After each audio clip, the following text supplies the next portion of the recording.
I personally am by the name Kakala Joshua. Here in Africa, I fellowship with Mbale Friends Church, which is a Quaker founded. So I'm a keyboard player. I'm a qualified nurse. So I was also appointed as a vice secretary, YQC, a Young Quakers Friends Association, that is in the African section. And now the challenge which we have, it is more especially here in Uganda. But in northern Uganda, they are experiencing drought. And here in Eastern Uganda, we have rain. At first, when I was still in the college, that was in 2019, we heard that there is some floods and landslides which had occurred in the Bududa district, and that was in Bukalasi. So I had to visit there with one of my friends, and at the site I had to get 15 orphans. I took them to our family where I come from, and I requested my parents to also give me a hand to take care of the orphans, and they accepted because they are also Quakers, so they accepted to do that. As I was still at school, I did not have much idea on that, but the idea of taking care of the orphans, I was having it in spirit, because as Quakers, we have spices whereby you have simplicity, we have community. Those 15 orphans, we kept on being with them, praying with them to build their hope. And now it became a challenge where they were unhappy, these very orphans. So I realized that why are they unhappy? They are eating, we are taking care of them. So going deep in it, I found that there were some other friends who were left there, the relatives. I went back, I again got the friends, and I brought them back, and they also joined now. The challenge now came in 2022. So in 2022, we had here floods in Mbale district. It had too much, it just rained for 2 days, and floods affected many communities like in Wanale. So it cleared most of the families. And that was the thing which raised the number to 150. I always seconded in this charge. I communicated with them.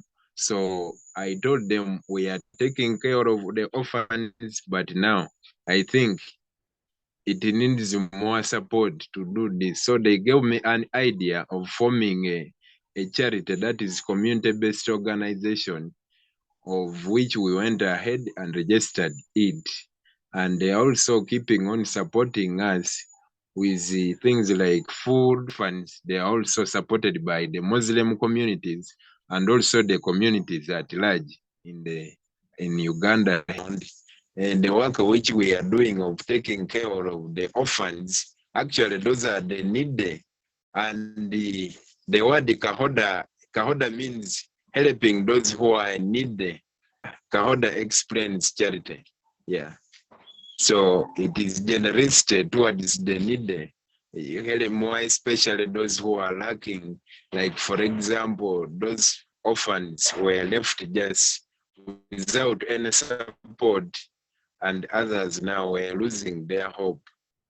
And that very organization is now having a committee of 5 members of people. We sat as a committee, and we discussed that now let us integrate 104 orphans.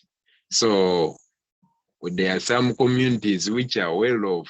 We integrated 104 orphans in communities, as I said, Muslim communities, Friends communities, yeah, those Quakers who are also willing to stay with the orphans.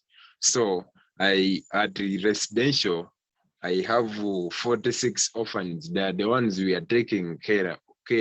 There's a church where they are staying. They have given us some rooms, as you can see in the photos. Now, the issue of education and sustainability is left just like that. So the challenges we are facing is that we want to sustain these orphans so that we can support them with the education, we can support them with life skills such that they can sustain themselves, maybe to be like farmers, carpenters, plumbers, so on like that. I wanted these orphans also to learn English so that in case of any communication, they can share with some other friends from different parts of the country. Yeah, and they should also read and write. So of which they don't know anything with that. They just know the local language. Now, English is a national language now here in Uganda. And some other people who are ignorant, if they don't know English, there's no way you can communicate with anybody. Also, the challenge is also sleeping. They are just sleeping on the local mud. Yeah, so we need also to hold that in the light. We are willing to get maybe some place like a piece of land such that we can put structures and friends from US, from Canada, from where can come and also keep on sharing together from here with the orphans. They see the work which we are also doing to avoid this issue of climate crisis here, like on the issue of floods and landslides. We are willing to be supporting the communities by maybe educating them on contour plowing, planting trees, such something like that, such that we can avoid the issue of those floods and landslides which are occurring here in Africa. So we are looking forward. The project is yet still young, but we are requesting friends to link this project, like maybe to support us and to advise us where necessary. And we are willing to work together with any willing body who can be and stand with us. We shall be grateful on behalf of the orphans as we hold the orphans in the light. Yeah, we shall be very happy for that effort which we are praying for to come. Yeah.